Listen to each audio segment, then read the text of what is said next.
Okay, so you brought us a ton of material on Jack Ma, and we're really going to try to take a deep dive into his journey. From English teacher to, well, titan of industry is a pretty apt description. Yeah. So what were those initial sparks? Where did this all begin for Jack Ma? Well, you really can't separate Ma's story from China's economic transformation in those early years. I mean, imagine China is just opening up, the internet is in its infancy, and here he is teaching English, but seeing this opportunity, this really unique opportunity to connect Chinese businesses to global markets. It really is all about the timing, isn't it? Because Sure. it wasn't just about having a great idea. It was about recognizing that potential in that very specific moment in China's evolution. Yeah, exactly. And that entrepreneurial spirit you mentioned, starting Alibaba, with friends in his apartment with only $60,000, it really speaks to just how different things were back then. It's a stark contrast to, well, the more, let's say, the heavily funded startups we see today. Yeah, and particularly in the West, I think it's easy to fall into that trap of thinking, oh, you need millions in venture capital to even think about getting started. Yeah. But Ma's story really shows that sometimes you just need scrappiness and vision. Absolutely. But let's talk about those early days of Alibaba. We hear the comparisons to Amazon a lot, Right. but how do they carve out their own space? I mean, this is the wild west of e-commerce we're talking about here. Yeah, and they really went in a very different direction.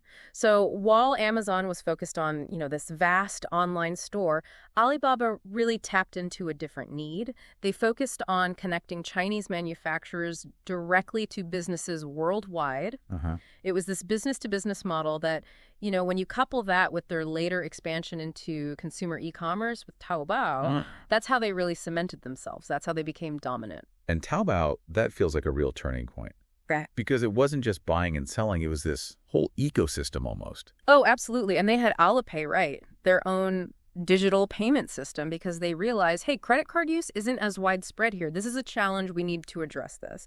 And, this is years before we saw mobile payments become commonplace, even in the West. Yeah, ahead of the curve for sure. Oh, yeah. But through all of this, we see Ma cultivating this very distinct, very public persona. He wasn't exactly your, buttoned-up CEO, always careful with his words. So what was it about his leadership style, about him as a person, that made him such a compelling figure? Well, I think you hit it on the head when you said persona. He was a master communicator. He blended charisma, humor, even a little showmanship. He wasn't afraid to challenge conventions, to kind of poke at the status quo. Yeah. He was a maverick, especially in the business world. And, as we'll see, that outspokenness, well, it had its downsides too. So we've got this tech visionary, right? Pushing boundaries, building an empire. But like you said, that outspoken nature, it's going to come back into play. So let's talk about that turning point, the Bonn Summit speech in 2020. What had led up to that moment, and why was it so significant? Well, by 2020, I mean, Alibaba was this giant, right? And Ma was a global figure. But at the same time, you have to remember the Chinese government under Xi Jinping, they were really starting to tighten their grip on the tech sector. There were these growing concerns about just how influential these companies were becoming, their control over data, the potential to, disrupt financial stability, that sort of thing. So there's already this underlying tension, this kind of push and pull between what these tech giants like Alibaba want to do and the government's desire for control. Exactly. And it's in this environment, right, this really charged atmosphere, that Jack Ma steps onto the stage at the Bonn Summit. And this isn't just any conference. This is a major financial conference in Shanghai. You've got China's financial elite in the audience, high-ranking government officials. I mean, this is a big deal. Okay, so the stage is set, right? High stakes, powerful people in the room. What does Ma say that ruffles so many feathers? He basically launches into this critique of China's financial regulations. He's saying they're stifling innovation, that they're holding back companies like his own. At one point, he even compares the system to, and I'm quoting here, an old people's club resistant to change. And, this is China we're talking about, publicly criticizing the government. That is just not done, especially not in the business world. Yeah, he's not just suggesting some minor tweaks to the system here.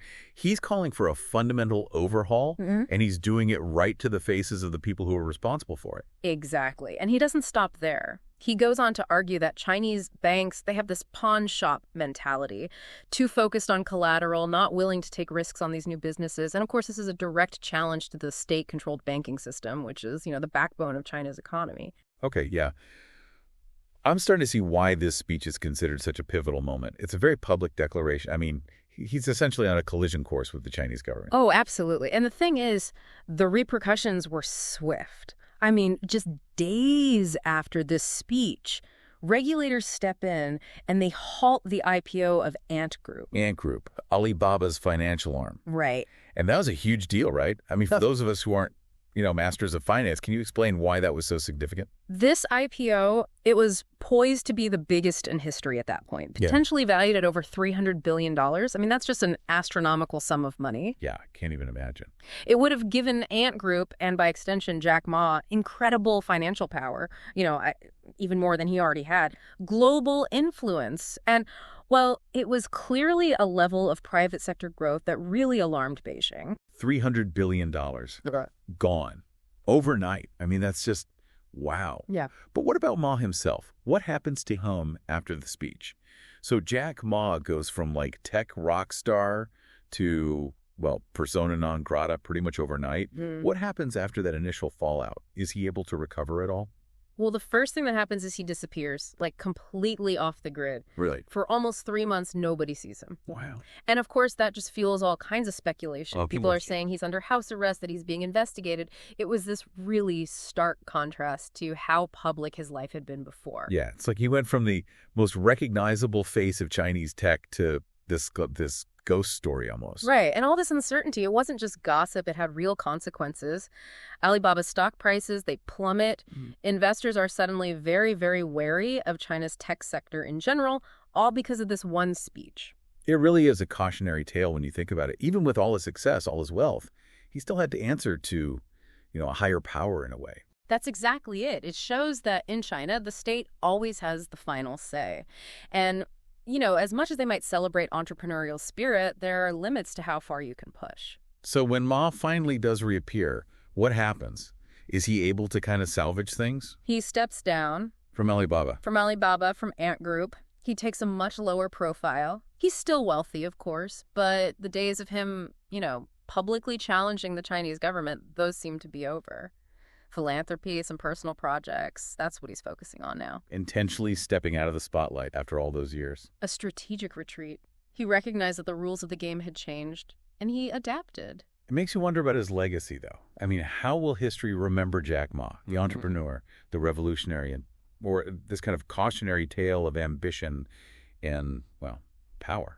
I think it's going to be both. You can't erase what he accomplished. Millions lifted out of poverty, China as a major player in tech, countless entrepreneurs inspired by his story. But it's also a reminder, right, of how complicated it can be to navigate business and politics, especially in a system like China's where those lines are often blurred. It's a complicated legacy because he was a complicated person. But what about the bigger picture? What does this tell us about the future of tech in China? Because clearly they want to be a leader on the world stage.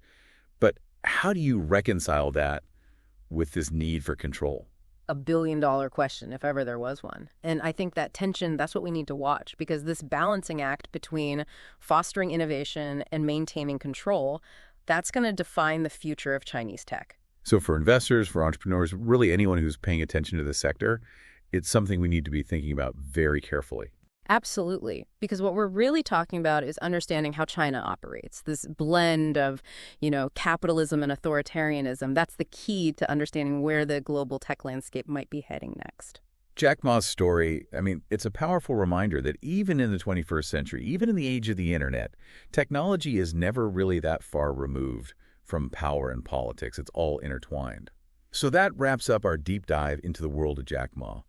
From those humble beginnings to global domination and then, well, a pretty dramatic fall from grace. Thanks for joining us, and we'll see you next time.